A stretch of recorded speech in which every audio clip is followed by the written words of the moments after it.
خوب اچھی طرح سوچنے کے بعد آج وہ یہی بات کہنے اس کے پاس آئے تھے، مگر اب الفاظ ساتھ نہیں دے رہے تھے۔ انہیں سمجھ نہیں آ رہا تھا کہ بات کہاں سے شروع کریں۔ وہ میجر جو آرمی کے جوانوں کے سامنے بلا جھجک بغیر رکے تقریر کرتا تھا، آج ایک لڑکی کے سامنے کنفیوز سا بیٹھا تھا۔ گہری سانس لے کر اس نے سر اٹھایا۔ اس کی نظریں اپنی گود میں لیٹی اس کی بیٹی کے چہرے پر تھیں، مگر وہ جانتا تھا کہ وہ در حقیقت اس کے بولنے کا انتظار کر رہی تھی۔ علیشا سو گئی؟ انہوں نے اس کی گود میں لیٹی بچی کی طرف اشارہ کرتے ہوئے بات شروع کی۔ جی، سونے ہی والی ہے، اس نے بچی کی کھلتی بند آنکھوں کو دیکھتے مدھم آواز میں جواب دیا۔ مس فاطمہ، میں آپ سے کچھ کہنا چاہتا ہوں۔ جی سر، کہیے، اس نے سر اٹھا کر اس کی طرف دیکھتے ہوئے اعتماد سے کہا۔ آپ کا اس دنیا میں کوئی نہیں ہے، یقیناً رہنے کے لیے ایک چھت اور تحفظ چاہیے آپ کو۔ میری بیٹی ان 2 مہینوں میں آپ کے ساتھ خاصی اٹیچ ہو گئی ہے۔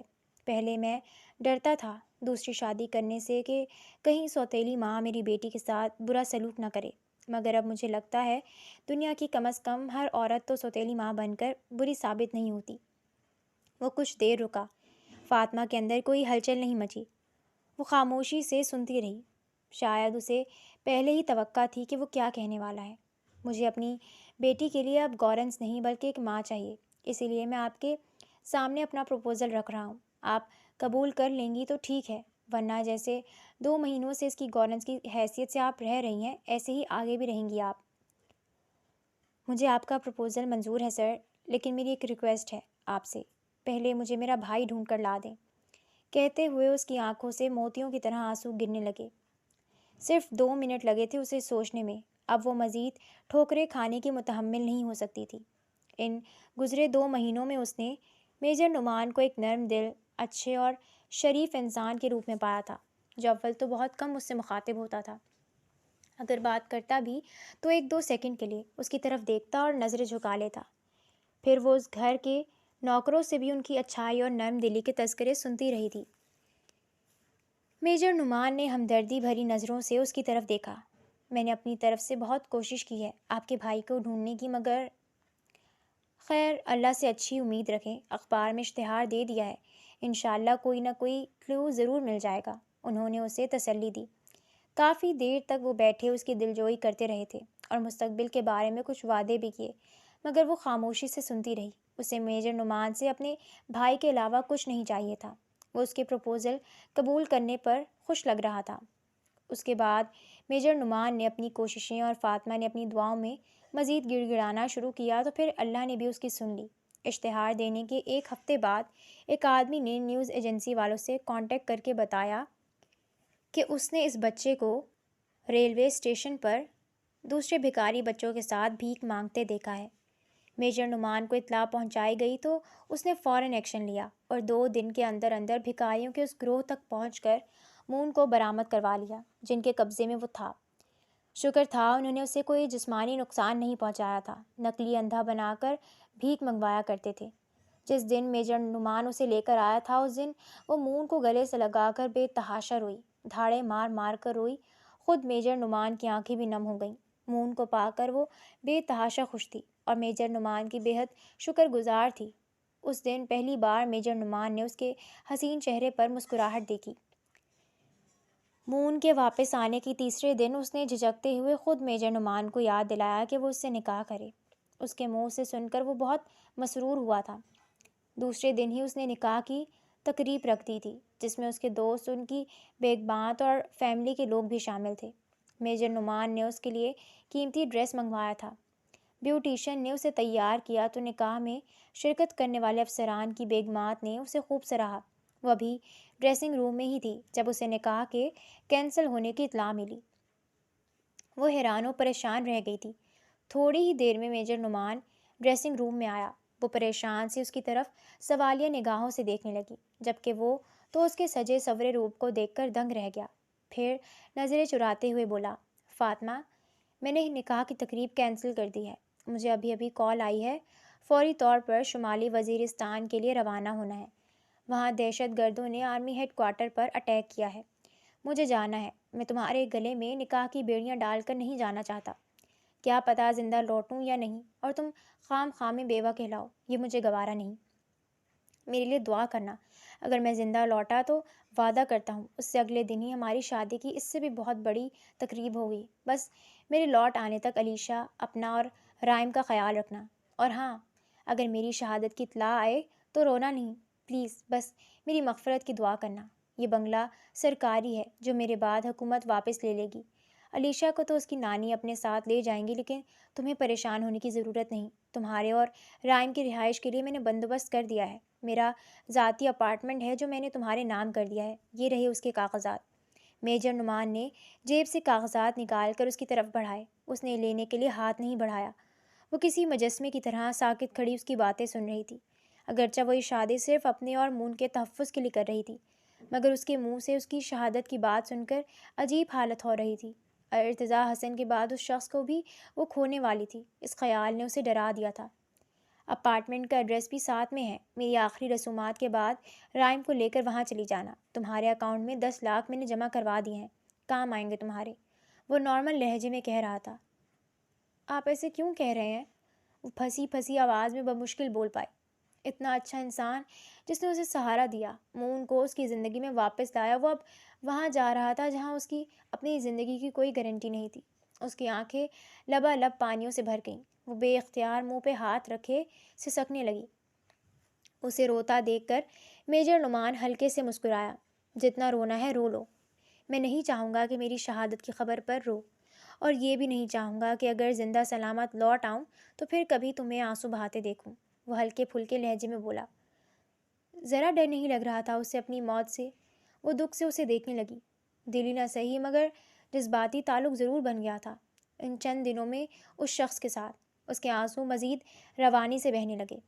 میجر نعمان نے حسرت بھری نظروں سے اس کی طرف دیکھا اور کہا، مجبور ہوں، فرض بلا رہا ہے۔ افسوس ابھی کوئی ایسا رشتہ بھی نہیں بن پایا کہ جاتے وقت تمہیں گلے سے لگا کر تسلی دوں، تمہارے آنسو صاف کر سکوں۔ انداز ذرا شرارتی تھا، شاید وہ اس کی رونے سے توجہ ہٹانا چاہتا تھا۔ ایسا ہی ہوا۔ وہ جھینپ کر خاموش ہو گئی۔ اچھا، مجھے اجازت دو، اللہ نے چاہا تو واپس آ جاؤں گا، نہ آ سکا تو پھر جو کہا ہے اسی پہ عمل کرنا، اوکے؟ وہ اسے خدا حافظ کہتا ایک آخری حسرت بھری نگاہ اس پر ڈال کر باہر نکل گیا۔ وہ پتھرائی ہوئی نگاہوں سے دیکھتی رہی، خدا حافظ بھی نہ کہہ سکی۔ تقریب ملتوی ہو گئی تھی، سب مہمان چلے گئے تھے۔ علیشا کو گود میں لیے وہ لیٹی ہوئی تھی۔ سامنے پڑے سنگل بیڈ پر مون گہری نیند سو رہا تھا۔ علیشا سو گئی تو وہ وضو کر کے جائے نماز پر بیٹھ گئی اور میجر نعمان کی کامیابی اور سلامتی کے لیے دعا کرنے لگی، مگر ضروری نہیں کہ ہر دعا قبول ہو جائے۔ میجر نعمان کے جانے کے تیسرے دن ہی اس کی شہادت کی اطلاع مل گئی تھی۔ وہ اسے منع کر گیا تھا رونے سے، مگر وہ خود پر قابو نہ رکھ پائی تھی اور روتی رہی تھی۔ پورے فوجی اعزاز کے ساتھ اسے سپرد خاک کیا گیا تھا۔ علیشا کو اس کی نانی آ کر لے گئی تھی۔ تمام ملازمین افسردہ سے چلے گئے۔ بنگلہ خالی کرنے کا آرڈر آ گیا تھا۔ وہ مون کو لیے اسی اپارٹمنٹ میں آ گئی تھی جو وہ اسے دے کر گیا تھا۔ میجر نعمان جیسے نیک اور اچھے انسان کے اس احسان کا بدلہ وہ ایک ہی صورت میں اتار سکتی تھی کہ قرآن مجید پڑھ پڑھ کر اس کی روح کو اصالِ ثواب پہنچاتی رہے۔ ایک ہفتہ ہو گیا تو اسے یہاں رہتے ہوئے۔ سیف جگہ تھی، بلڈنگ کے گیٹ پر گارڈز تعینات تھے، کسی قسم کا کوئی خطرہ نہیں تھا۔ مون کو اس نے قریبی اسکول میں داخل کروا دیا تھا۔ پیسے بھی فی الحال کوئی مسئلہ نہیں تھا، مگر پھر بھی وہ کوئی جاب ڈھونڈنا چاہتی تھی۔ اکاؤنٹ آہستہ آہستہ خالی ہو جاتا تو وہ کیا کرتی؟ مگر مسئلہ یہ تھا کہ بنا ڈاکومنٹس کی نوکری کون دیتا؟ آج صبح مون کے اسکول جانے کے بعد وہ دروازہ بند کرنا بھول گئی اور آ کر بستر پر لیٹ گئی۔ رات سے وہ بخار اور سر درد میں مبتلا تھی۔ اسکول چونکہ کالونی کے اندر اور 2 قدم کے فاصلے پر تھا، اس لیے وہ خود ہی چلا جاتا تھا۔ آج بھی خود ہی گیا تھا۔ وہ آنکھوں پر بازو رکھے لیٹی تھی، چہرہ بے انتہا سرخ ہو رہا تھا۔ اسی وقت دروازے کی گھنٹی بجی۔ وہ حیرانی سے اٹھ بیٹھی۔ کون ہوگا؟ مون تو ابھی گیا، شاید کوئی کاپی وغیرہ بھول گیا ہو اور اب وہی لینے آیا ہوگا۔ خود کو تسلی دیتی وہ کمرے سے باہر نکلی اور سامنے دیکھ کر منجمد ہو گئی۔ دل اچھل کر حلق میں آ گیا۔ وہ شخص جس کے ڈر سے وہ اپنا شہر چھوڑ کر یہاں اس اجنبی شہر میں آئی تھی، بالآخر اس نے اسے ڈھونڈ ہی لیا تھا۔ مون کا ہاتھ تھامنے سامنے ہی کھڑا تھا۔ اب نہ جانے کیا کرتا وہ اس کے اور مون کے ساتھ۔ کپ کپاتی ٹانگوں اور فک چہرے کے ساتھ وہ ہک دک کھڑی اسے ہی دیکھے جا رہی تھی۔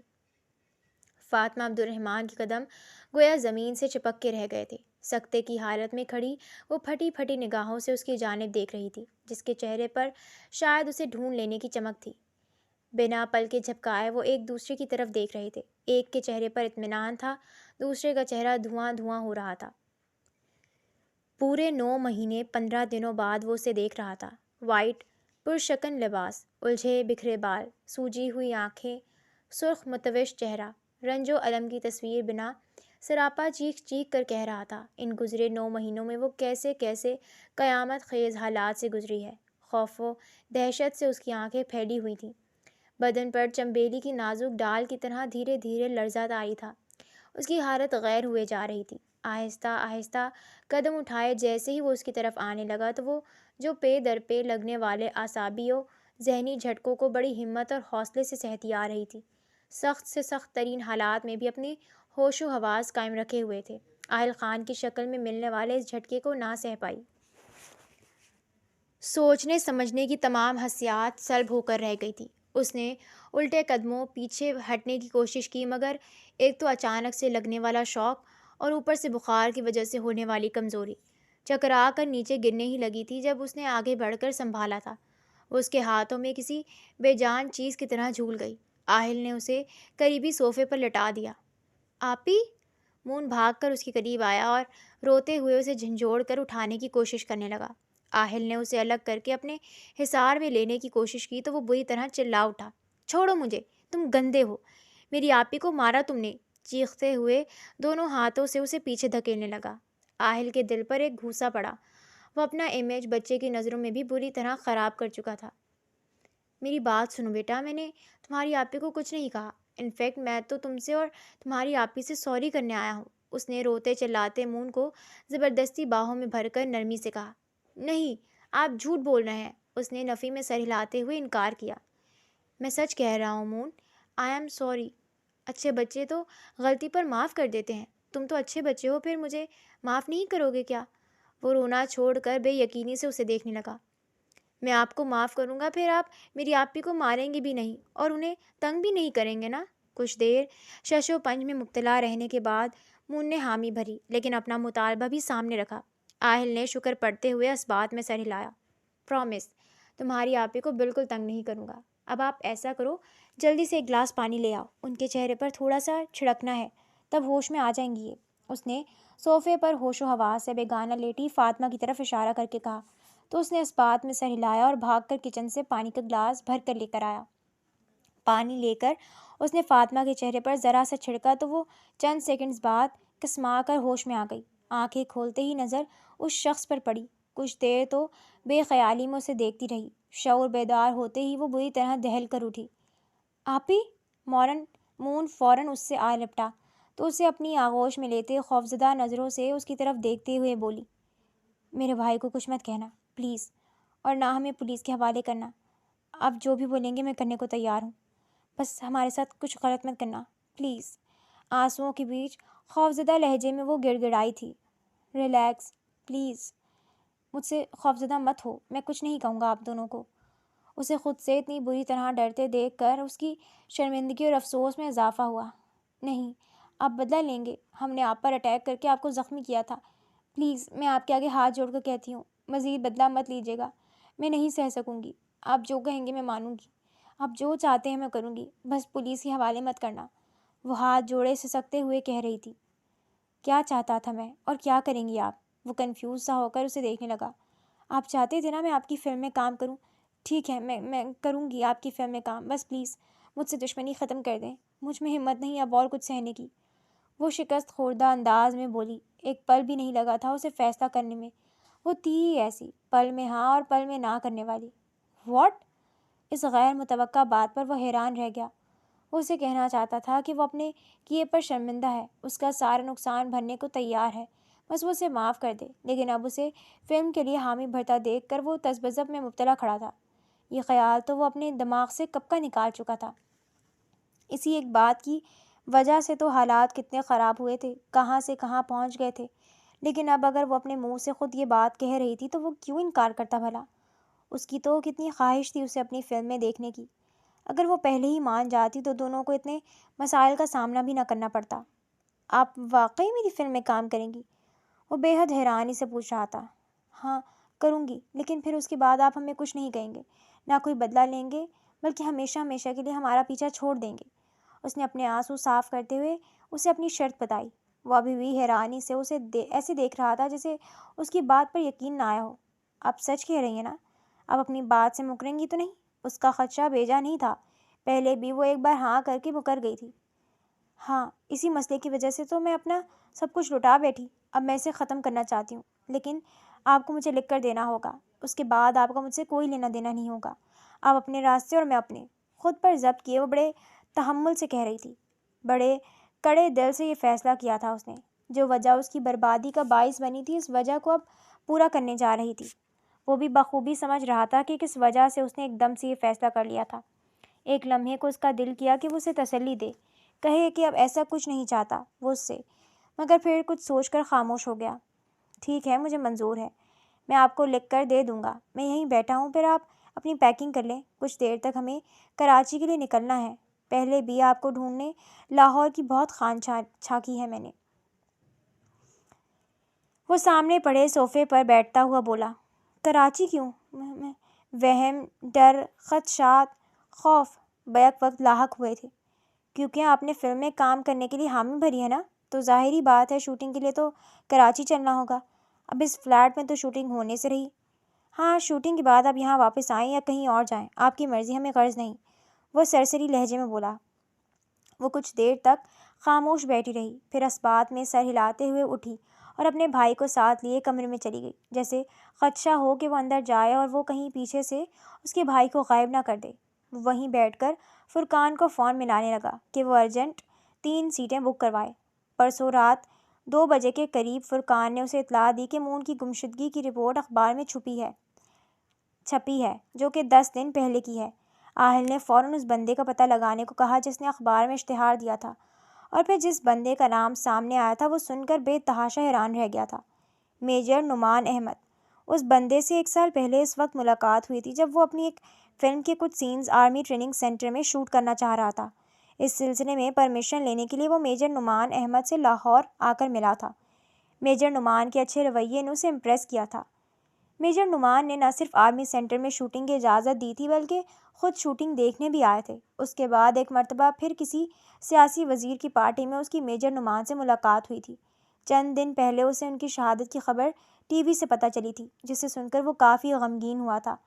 لیکن اس بات نے تو شدید حیران کر دیا تھا کہ مون کی گمشدگی کا اخبار میں اشتہار دینے والا کوئی اور نہیں بلکہ میجر نعمان تھا۔ اس رات کی بقیہ چند ساعتیں اس نے بڑی مشکل سے گزاری تھیں، اور پھر صبح سویرے 4 بجے کی فلائٹ سے ہی وہ لاہور پہنچ گیا تھا۔ میجر نعمان کا بنگلہ تو اب خالی ہو چکا تھا، تاہم خوش قسمتی سے اس کے ذاتی ڈرائیور سے فرقان کی ملاقات ہو گئی تھی۔ پیسوں کے بدلے میں وہ ساری انفارمیشن دینے پر رضامند ہو گیا تھا۔ پھر جو کچھ اس نے بتایا تھا فرقان نے حرف بحرف آہل کو جا کر سنایا۔ ڈرائیور کے مطابق آج سے 2 مہینے پہلے میجر نعمان نے فاطمہ نام کی ایک گورنس اپنی بیٹی کے لیے ہائر کی تھی، جس کا شاید بھائی گم ہو گیا تھا، جس کو پھر میجر نعمان نے ہی کوشش کر کے بازیاب کروایا تھا۔ اپنی شہادت سے 3 دن پہلے وہ اس گورنس سے نکاح کر رہا تھا کہ اچانک آرمی کیمپ سے بلاوا آ جانے کی وجہ سے اس نے نکاح کی تقریب کینسل کر دی اور شمالی وزیرستان چلے گئے، جہاں تیسرے روز ہی ان کی شہادت کی اطلاع ملی تھی۔ یہ تمام تفصیلات جان کر وہ گمسم سا رہ گیا تھا۔ اسے سمجھ نہیں آیا کہ وہ میجر نعمان کی شہادت پر دکھ کا اظہار کرے یا پھر اس بات پر شکر کا کلمہ پڑھے کہ اس کا نکاح فاطمہ عبدالرحمن سے نہیں ہو پایا۔ پھر اسی ڈرائیور کی ہیلپ سے ہی انہوں نے فاطمہ کا پتہ ڈھونڈ لیا تھا۔ ڈرائیور میجر نعمان کے اس اپارٹمنٹ سے واقف تھا، سو زیادہ مشکل نہیں ہوئی ڈھونڈنے میں، اور آج صبح سویرے ایڈریس ملتے ہی وہ یہاں پہنچ گیا تھا۔ مون اسے اپارٹمنٹ کے باہر ہی مل گیا تھا۔ فاطمہ عبدالرحمن نے اپنی پیکنگ کر لی تھی، وہ اس کے ساتھ جانے کے لیے تیار تھی۔ بلیک فلیٹ سادہ سے جوتے میں جگمگاتے پاؤں، بلیک چھوٹے چھوٹے پھولوں والی چادر میں خود کو اور ماتھے تک اپنے چہرے کو چھپائے، ہاتھ میں ہینڈ کیری پکڑے وہ اس کے سامنے مگر کافی فاصلے پر آ کھڑی ہوئی۔ وہ بے مقصد ہی اسے دیکھتا رہا۔ چلو مون اپنے شہر، اس نے مسکرا کر مون سے کہا جو اپنی بہن کی طرح اسپاٹ چہرے کے ساتھ کھڑا تھا۔ وہ کچھ نہ بولا، جبکہ فاطمہ کی نگاہوں میں تو اس کے لیے نفرت کے سوا کوئی تاثر نہ تھا۔ سارا راستہ وہ بے تاثر انداز میں بیٹھی رہی تھی۔ آہل نے کنکھیوں سے کئی بار اس کی طرف دیکھا، مگر وہ بالکل متوجہ نہ ہوئی۔ جہاز سے باہر آنے پر بھی اس کا رویہ برقرار رہا۔ آہل خان کے چہرے پر اطمینان تھا، جبکہ فاطمہ عبد الرحمن کا چہرہ جامد تھا، لیکن اپنی شکست پر اندر ایک آگ سی دہک رہی تھی۔ رات کی پلکیں بھیگنے لگی تھیں۔ نومبر کی رات فاطمہ عبد الرحمن کی آنکھوں سے آنسو چرا کر بھیگی بھیگی سی تھی۔ شام سے شروع ہونے والی برسات کا یہ عالم تھا کہ کسی صورت رکنے کو تیار نہیں تھی۔ اب بھی کن منسی پھوار کا سلسلہ جاری تھا۔ خود فاطمہ عبد الرحمن کا بھی یہی حال تھا۔ آنکھیں مسلسل برس رہی تھیں۔ آج شام کو ہی اس شخص کی ہمراہی میں کراچی پہنچی تھی وہ۔ یہ اس کی زندگی کا سب سے اذیت ناک سفر تھا جو اس نے اس شخص کی سنگت میں کیا تھا، جس نے اس کی اچھی بھلی پرسکون زندگی کو تباہ و برباد کر کے رکھ دیا تھا، جس سے بچنے کے لیے وہ 9 مہینوں سے ادھر ادھر بھٹکتی رہی تھی، جو اس کے اپنوں کے بچھڑنے کا ذمہ دار تھا، سب سے بڑھ کر اس کی پیاری بوا اور احمر کا قاتل۔ یہ سفر کس قدر تکلیف اور اذیت میں مبتلا ہو کر اس نے طے کیا تھا، یہ وہی جانتی تھی۔ وہ تکلیفیں سہ کر بھی تکلیف میں لگی، جبکہ وہ تکلیفیں پہنچا کر بھی پرسکون لگ رہا تھا۔ اس شخص کے چہرے پر اسے افسوس یا شرمندگی کی ہلکی سی رمق بھی نظر نہیں آئی تھی۔ کتنے بے حس اور مردہ ضمیر ہوتے ہیں ایسے لوگ جو دوسروں کا چین چھین کر، ان کو تکلیف پہنچا کر خود بالکل آرام سے جی رہے ہوتے ہیں۔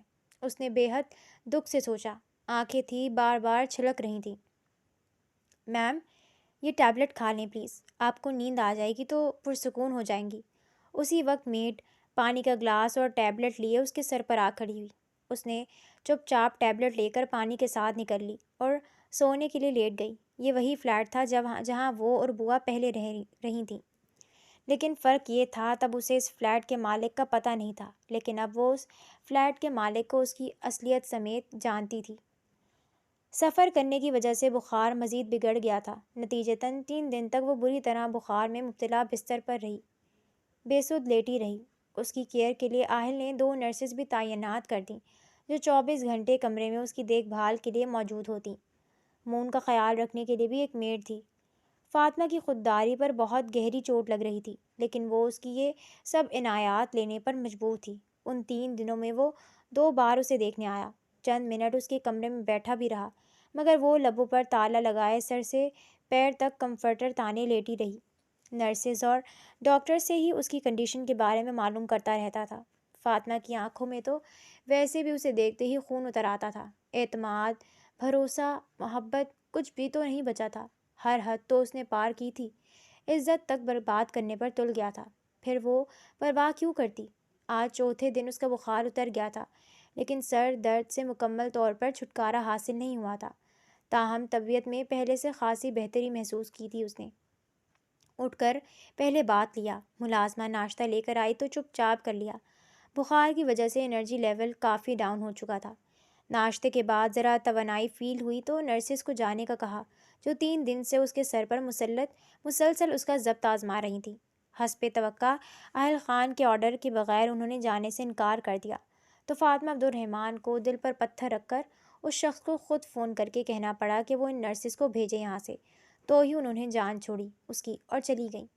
وہ فلم کے لیے حامی بھر تو چکی تھی، مگر اندر سے شدید بے چینی پھیلی ہوئی تھی۔ دل و دماغ میں ایک حشر سا برپا تھا۔ اسے لگ رہا تھا جسے وہ جان بوجھ کر بہت بڑا گناہ کرنے جا رہی ہے۔ اس کا ضمیر اسے ملامت کر رہا تھا کہ وہ ٹھیک نہیں کرنے جا رہی۔ یہ کوئی اچھا یا نیک کام نہیں۔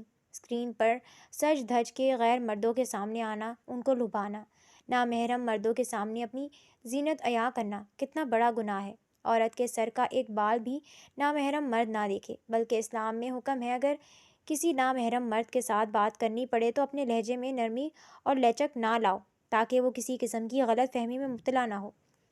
اللہ تعالیٰ نے تو ننگے سر گھومنے والی عورتوں پر بھی لعنت فرمائی ہے۔ ان کے لیے تو جہنم میں ایک الگ سے خانہ تیار کیا گیا ہے۔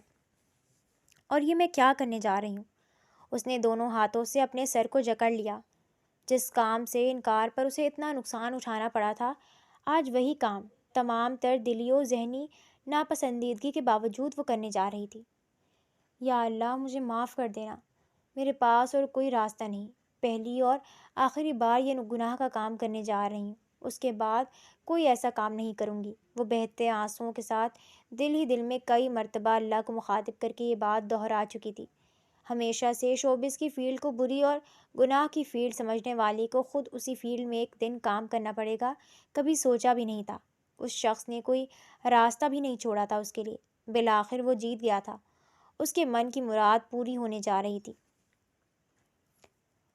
فاطمہ عبد الرحمن کا حسن بڑی اسکرین پر بے حجاب ہونے جا رہا تھا۔ اس کے اندر حشر برپا ہونے لگا۔ اٹھ کر سلائڈنگ ڈور کھولا اور باہر دیکھنے لگی۔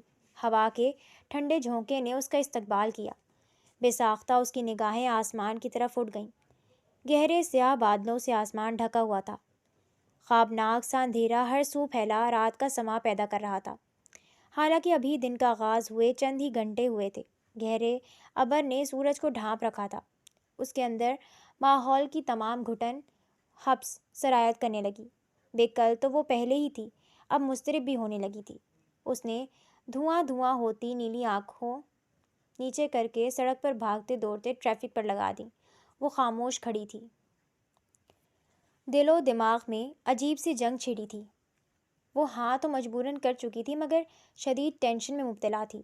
آہل خان کے متوقع جارحانہ اقدام سے ڈر کر اس نے ایک سیکنڈ میں فیصلہ کیا تھا، مگر اب وہ پہلے سے بھی کئی گنا زیادہ متنفر و کبیدہ ہو گئی تھی۔ وہ ایک ایسی چڑیا بن چکی تھی جس نے اپنے پر خود ہی کاٹ ڈالے تھے۔ اسی وقت ملازمہ نے دستک دی تو وہ خیالوں سے باہر آئی۔ بولو، پیشانی پر شکنے ڈالے ناگواری سے اس نے پوچھا تھا۔ جب مالک سے نفرت تھی تو اس کے نوکروں کے ساتھ کیوں اچھا رویہ رکھتی بھلا؟ وہ جی سر آئے ہیں باہر اور آپ کو بلا رہے ہیں، ملازمہ نے قدرے جھجک کر کہا۔ اس شخص کے آنے کا سن کر شدید غصے اور ناگواری کا احساس ہوا تھا۔ بنا کوئی جواب دیے وہ بگڑے موڈ کے ساتھ کھڑکی سے باہر دیکھنے لگی۔ ملازمہ کچھ دیر اس کے جواب کی منتظر کھڑی رہی۔ کوئی جواب نہ ملا تو خاموشی سے پلٹ گئی۔ اس کے فلیٹ میں رہ کر اس سے ملنے سے انکار نہیں کیا جا سکتا تھا، وہ بھی اسی خاص طور پر اس صورت میں جب وہ اس کی فلم میں کام کرنے جا رہی تھی۔ گہرے گہرے سانس لے کر اپنے مشتعل اعصاب پر قابو پانے اور اس کے سامنے جانے کے لیے وہ خود کو مینٹلی طور پر تیار کرنے لگی۔ کتنا مشکل ہوتا ہے اس بندے کے سامنے جانا، اس سے بات کرنا جس کے لیے دل میں شدید غصہ اور نفرت ہو۔ فاطمہ عبد الرحمن بھی ایسی ہی صورتحال سے دوچار تھی۔ بہرحال جانا تو تھا۔ خود پر جبر کرتی وہ کمرے سے باہر آئی تو سامنے ہی گرین لائنوں والی شرٹ اور بلیک پینٹ میں ملبوس وہ مون سے محو گفتگو تھا۔ اسے حیرت ہوئی، مون اس سے پہلے کی طرح ہی فرینک ہو چکا تھا۔ شاید جن دنوں وہ بخار میں مبتلا رہی ان دنوں وہ مون کا دل اپنی طرف سے صاف کرنے میں کامیاب رہا ہوگا۔ ویسے بھی بچوں کے دل بہت صاف اور معصوم ہوتے ہیں، بڑوں کی زیادتیوں کو جلدی بھول جاتے ہیں بنسبت بڑوں کے۔ آہٹ پر اس نے مڑ کر دیکھا۔ خوبصورت چہرے پر بے اختیار ہلکی سی مسکراہٹ اور آنکھوں میں اشتیاق کی لہر ابھری۔ وائٹ اینڈ بلو کاٹن کے سوٹ میں اس کا ملکوتی حسن اپنی رونائیاں بکھیر رہا تھا۔ گزرے برے وقت نے اس کی صحت پر تو اثر کیا تھا، مگر اس کے حسن پر کوئی فرق نہیں پڑا تھا، بلکہ اس بلو ڈریس میں نکھری نکھری سوٹ سے ہم رنگ آنکھوں کے ساتھ وہ پہلے سے بھی کئی گنا حسین لگ رہی تھی۔ یہ اس کا حسن ہی تھا جس نے پہلی بار اسے اپنی طرف متوجہ کیا تھا۔ اس کے اشارہ کرنے پر مون اندر کمرے میں چلا گیا۔ کیسی ہو؟ سرسری نگاہوں سے اس کا جائزہ لینے کے بعد وہ بڑی اپنائیت اور بے تکلف سے یوں پوچھنے لگا جیسے ان کے بیچ بڑے خوشگوار تعلقات ہوں۔ فاطمہ نے ایک سلگتی ہوئی نظر ڈالی تھی اس پر۔ کس لیے آئے ہیں آپ؟ اس کا سوال نظر انداز کرتی خاصے فاصلے پر رکھے صوفے پر بیٹھتے ہوئے وہ اسپاٹ خشک اور روکھے لہجے میں بولی۔ میں نے پوچھا ہے کیسی ہیں آپ؟ اس کا انداز اور لہجہ نظر انداز کر کے وہ اسی اپنائیت و نرمی سے لبریز لہجے میں پھر بولا۔ فاطمہ عبد الرحمن کے ماتھے پر بل گہرے ہو گئے۔ چہرے کی ناگواری میں کئی گنا اضافہ ہو گیا۔ اس کے شہد جیسے میٹھے لہجے اور مسکرانے پر فاطمہ کے اندر ایک آگ سی بھڑک اٹھی۔ سخت درشت لہجے میں وہ کہتی چلی گئی، مسٹر، آپ کو اپنے کام سے مطلب ہونا چاہیے، نہ کہ میرے حال چال سے۔ میں یہاں مجبوری میں رہ رہی ہوں، اپنی عنایات کو مجھ سے دور رکھیں۔ میرے دل اور نظروں سے گرے ہوئے لوگ کبھی بھی پہلے والا مقام و مرتبہ حاصل نہیں کر پاتے۔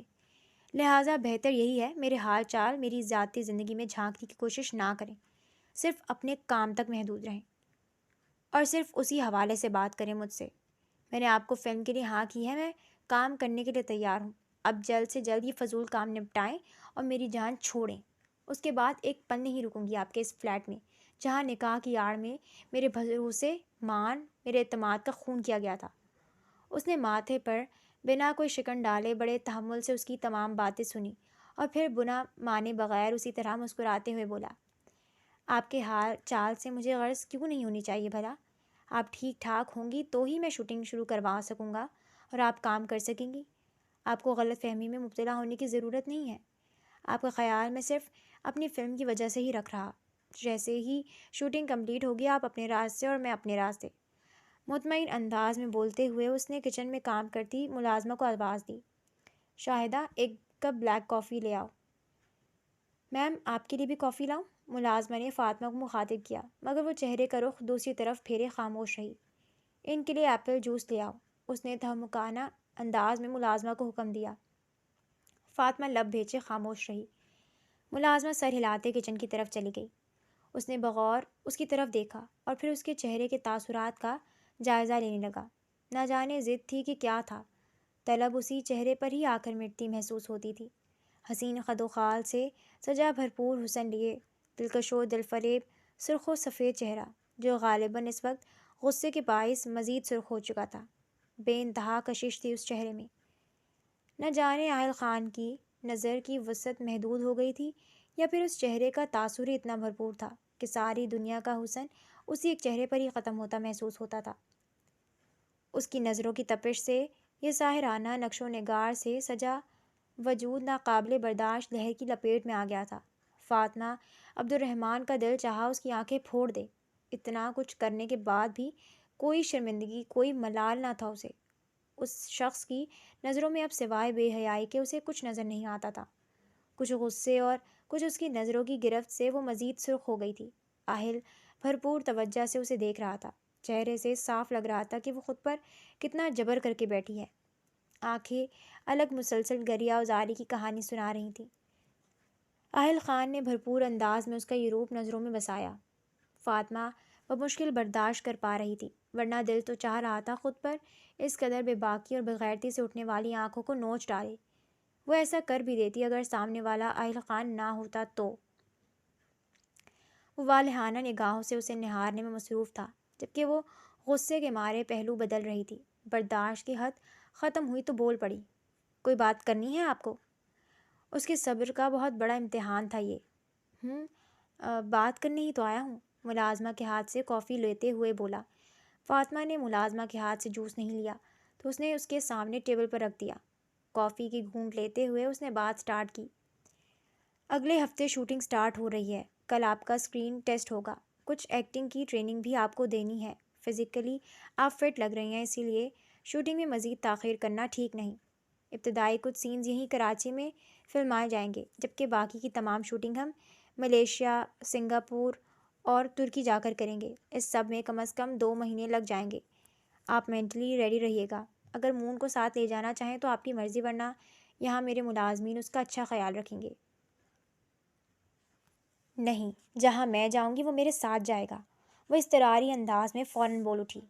اوکے ٹھیک ہے، اس نے سر ہلایا۔ پھر وہ کافی دیر تک فلم اور ایکٹنگ کے حوالے سے بولتا رہا، ٹپس بتاتا رہا۔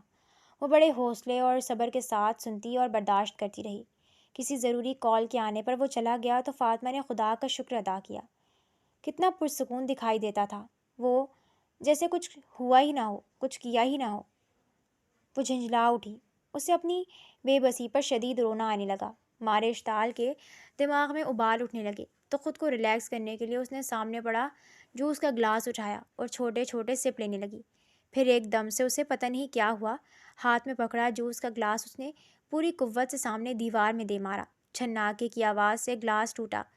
جوس دیوار پر نقش و نگار بناتا نیچے بہہ گیا اور وہ ٹیبل پر سر رکھے پھوٹ پھوٹ کر رونے لگی۔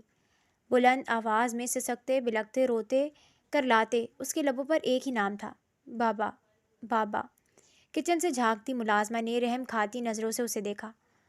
نہ جانے کتنی دیر وہ یوں ہی ٹیبل پر سر رکھے سسکتی رہی۔ جب ملازمہ نے آہستہ آواز میں اسے پکارا، بی بی آپ کا فون بج رہا۔ فاطمہ نے سر اٹھا کر دیکھا۔ شدت گریہ و زاری کی وجہ سے چہرہ بالکل سرخ ہو چکا تھا۔ چپ چاپ اس نے ملازمہ کے ہاتھ سے فون لیا۔ جانتی تھی کہ کس کا ہو سکتا ہے، ریسیو کر کے کان سے لگایا۔ کل صبح ڈرائیور آپ کو لینے آئے گا، تیار رہیے گا۔ فاطمہ نے کچھ کہے بغیر فون کاٹ دیا اور اپنے کمرے میں چلی گئی۔ ایک ہفتہ اسے ایکٹنگ کی ٹریننگ دینے کے بعد فلم کی شوٹنگ شروع کر دی گئی۔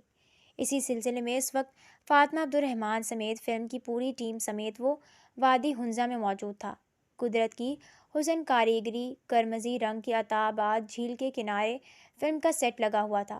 پہاڑوں کی گود میں کروٹیں لیٹی یہ خوبصورت جھیل کافی طویل تھی۔ خوشگوار ہوا کے جھونکوں اور جھیل کی خوبصورتی سے فلم کی پوری ٹیم مسرور ہو رہی تھی، سوائے اس کے جو فلم کی ہیروئن تھی۔ جب انسان کا دل خوش پرسکون نہ ہو تو حسین نظارے، خوشگوار موسم کچھ بھی اثر نہیں کرتا۔ موسموں کی خوبصورتی کا تعلق دل سے مشروط ہوتا ہے۔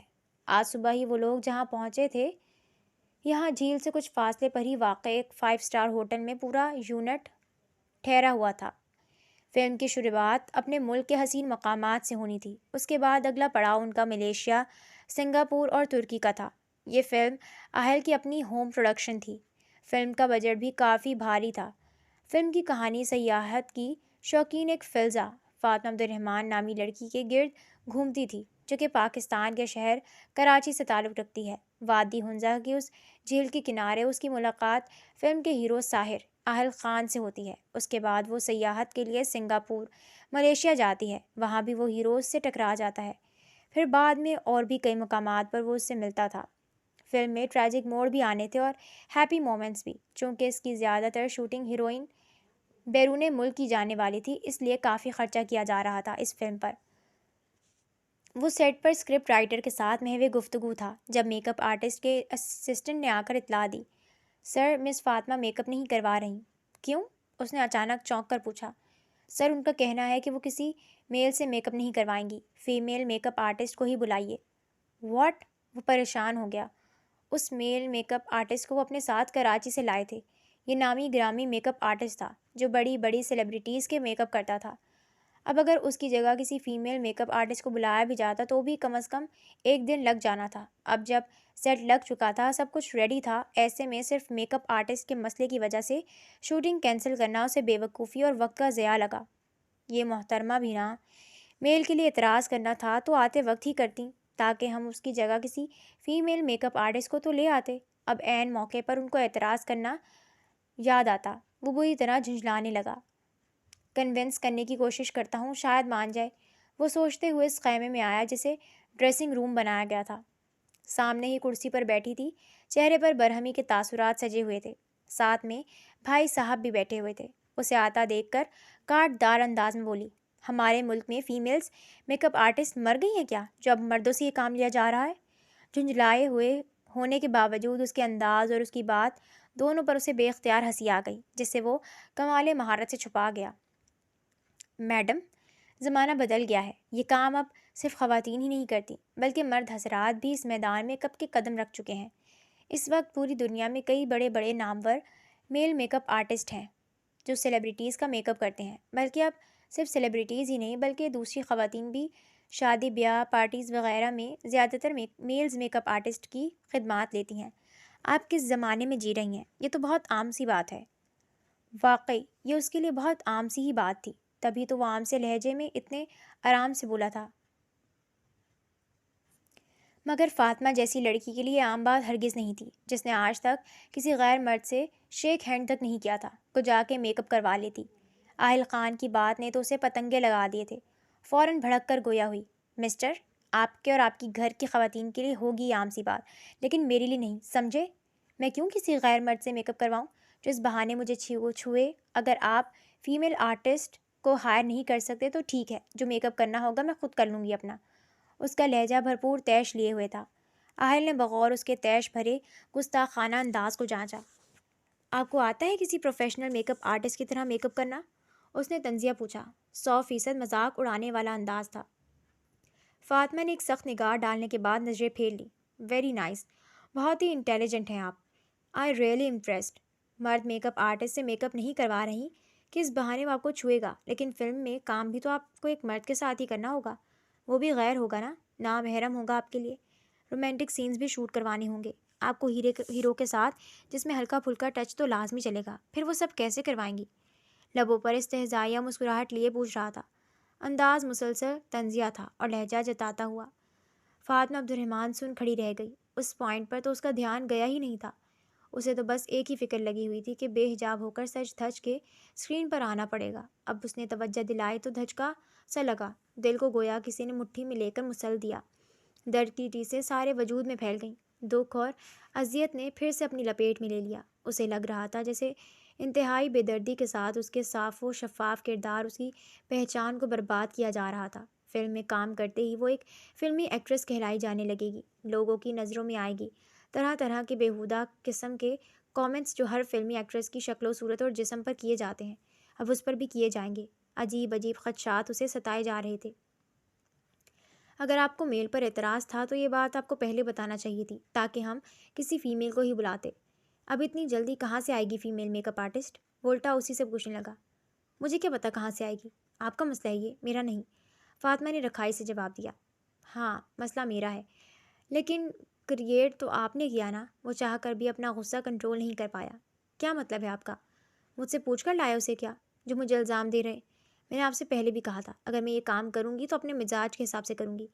آپ کی فلم میں کام کر رہی ہوں، یہی کافی سمجھیے، مجھ پر اپنی مرضی تھوپنے کی کوشش مت کیجیے، ورنہ نتائج کی پرواہ